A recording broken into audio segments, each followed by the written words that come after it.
Ukiwa unatoka Lusaka kwenda jimbo la Magharibi, kabla hujaingia mji wa Mungu, kuna kipande cha barabara kinajulikana kama Limulunga Road.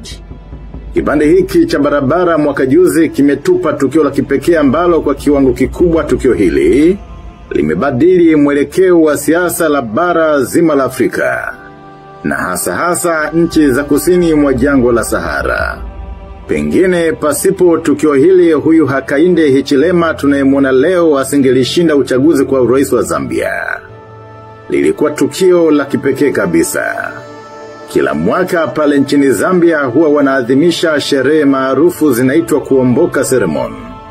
Wenzetu wa Zambia mpaka leo hii bado wanatambua vyeo vya watawala wao wa asili kwenye makabila. Na moja ya watawala wao wa asili wenye nguvu kubwa na ushawishi ni mtawala mwenye cheo cha Litunga, ambaye ni mfalme wa kabila la Walozi. Sasa kila mwaka huwa kuna tukio muhimu ambalo mfalme Litunga huwa analifanya kama sehemu ya utamaduni wao, uliodumu kwa zaidi ya miaka 300.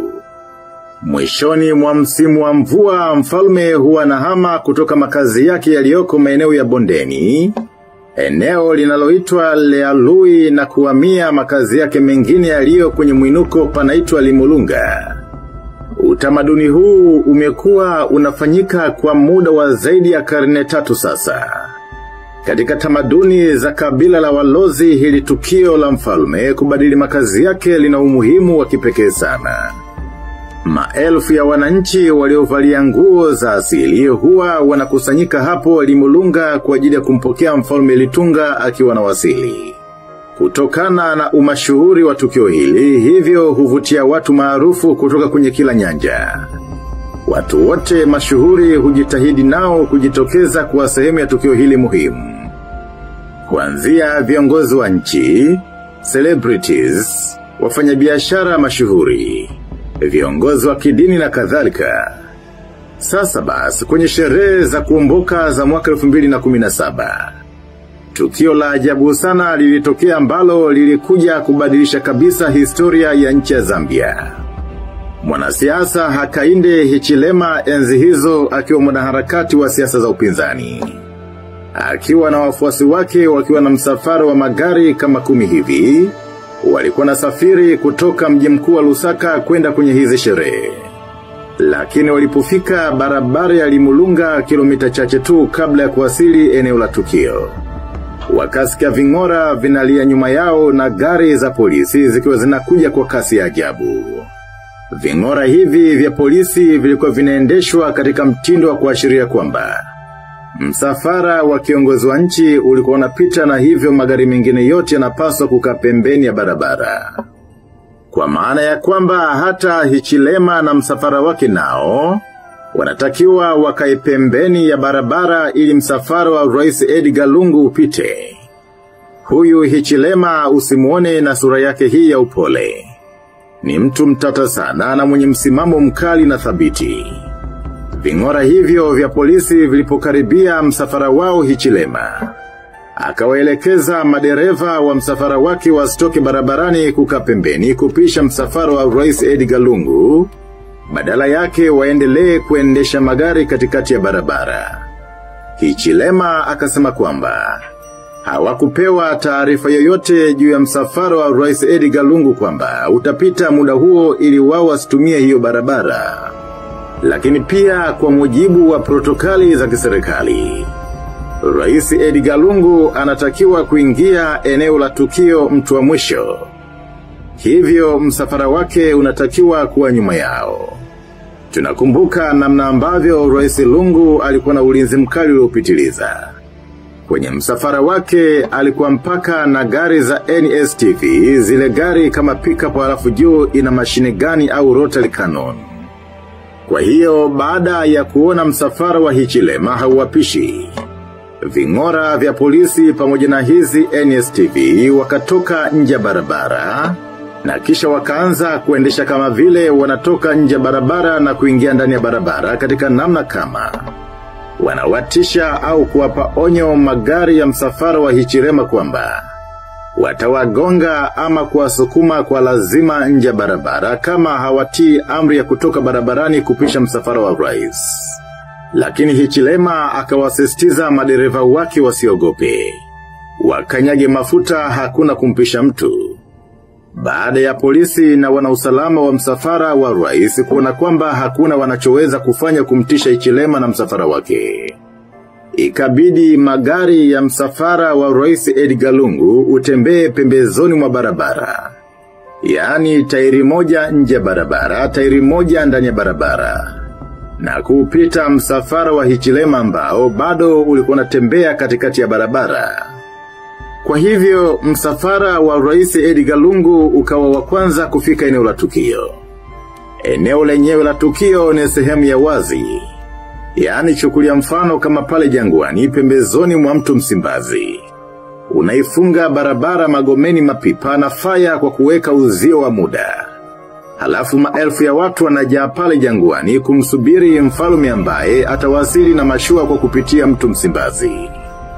Kwa hiyo baada ya rais Edgar Lungu kuwasili na kuketi eneo aliloandaliwa, walinzi wake wakiwa na mitutu wakachukua jukumu la kuweka ulinzi eneo la kuingilia hapo kwenye sherehe.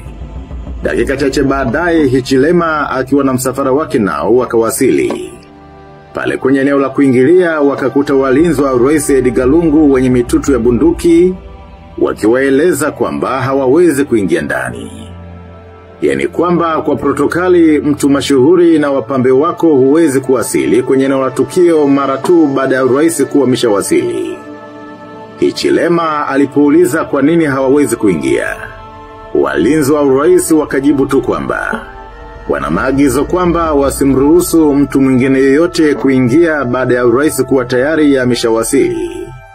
Hichilema akaanza kubishana nao akiwaeleza kwamba hilo sio tukio la kiserikali, bali ni tukio la kimila liko chini ya watu wa kabila la Walozi. Kwa hiyo rais Edgar Lungu amehudhuria kama mwananchi mwingine yoyote yule. Kwa hiyo hawana mamlaka yoyote ya wao watu wa serikali kuweka masharti ya kutaka kuruhusu nani aingie au nani asiingie. Mamlaka hayo wanayo Walozi na mfalme wao pekee. Licha ya hoja hizo, walinzi wa Lungu wakaendelea kushikilia msimamo kwamba wamepewa amri wasiruhusu Hichilema ingie, ili kuepusha kuharibu shughuli hii. Hichilema akarejea kwenye gari yake japo hakuondoka.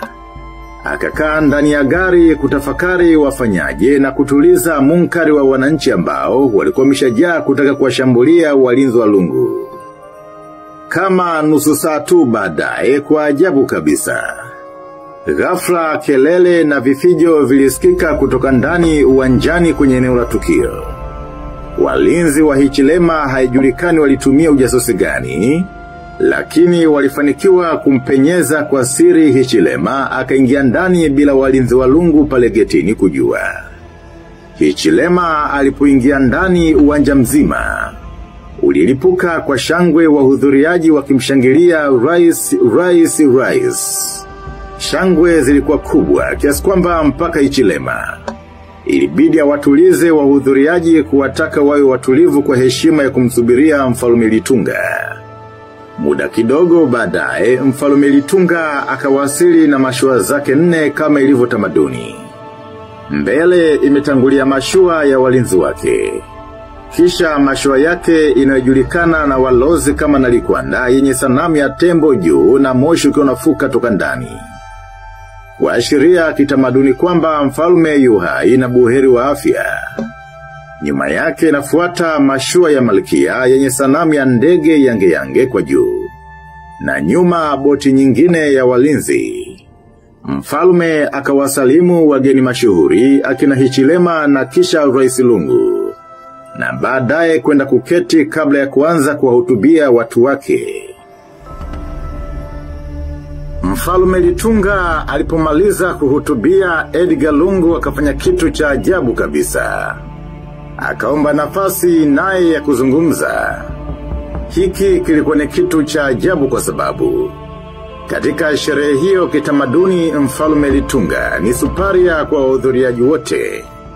Yaani siku ya sherehe hizi za kitamaduni, Mfalme Litunga ndiye mtu mwenye mamlaka ya juu kuliko mtu yoyote yule aliyehudhuria mahali hapo. Kwa hiyo haiwezekani mtu mwingine uhutubie umma baada ya Mfalme Litunga kuhutubia. Ilikuwa ni kinyume na utamaduni na namna ambavyo imezoeleka. Hata kwenye miaka mingine ya nyuma haikuwahi kutokea rais au mwanasiasa yeyote kuhutubia kwenye tukio hilo. Mfalme Litunga pekee ndiye anaongea na watu wake. Lakini kwa ajabu Rais Edgar Lungu akapandisha mabega. Akatumia turufu yake kama rais wa Zambia kulazimisha apewe nafasi ya kuhutubia. Viongozi wa sherehe kwa shingo upande wakalazimika kumpa nafasi Rais Lungu kuhutubia. Lakini Rais Lungu alipoanza tu kuzungumza Hichilema na wapambe wake wakainuka na kuanza kuondoka. Alipoinuka tu umati wa watu ukalipuka tena kwa shangwe na kuanza kumshangilia rais. Na sio tu kwamba walikuwa wanamshangilia, bali walikuwa wanamfuata akiwa anaondoka. Wananchi walikuwa wanaondoka pamoja na Hichilema wakiwa wanatoa maneno makali kumkejeli Rais Lungu, kwamba wamekuja kwa ajili ya Mfalme Litunga na si yeye sasa anahutubia kama nani. Kwamba hawako tayari kusikiliza hotuba yake kwa sababu hawajaja hapo kwa ajili yake na wala hiyo sio shughuli ya kiserikali. Ili kuokoa jahazi ilibidi Rais Lungu aombwe akatisha hotuba yake ili wananchi wasiondoke. Lakini walichelewa. Msafara wa Hichilema ulikuwa umeshaanza kuondoka. Na wananchi walikuwa wanamkimbilia huku wakiendelea kumshangilia. Sikukuu ya kuomboka ya mwaka 2017 iliisha kwa drama namna hii. Rais Lungu alipata aibu na Hichilema akiwa shujaa. Kitendo hiki kilimuuma sana Rais Lungu. Kwanza Hichilema kukataa kupisha msafara wake. Na pili namna ambavyo wananchi walimzomea akiwa anatoa hotuba na kuondoka halafu wanamshangilia Hichilema wakimuita rais. Lungu aliumia haswa na akajiapiza kumshughulikia. Siku 2 tu zilipopita, vikosi vya jeshi la polisi pamoja na maafisa wa idara ya ujasusi wakiwa na silaha nzito walifika nyumbani kwa Hichilema. Mwenyewe Hichilema hawakumkuta, kwa hiyo wakawaweka chini ya ulinzi wa wafanyakazi wake wote. Kuanzia walinzi wake mpaka wasaidizi wa kazi za nyumbani. Wakawakusanya sebleni na kuanza kuwahoji huku wakiwashushia kipigo waseme Hichilema yuko wapi. Wote wakajibu hawajui. Maafisa wa polisi walinda mbali zaidi. Na kuanza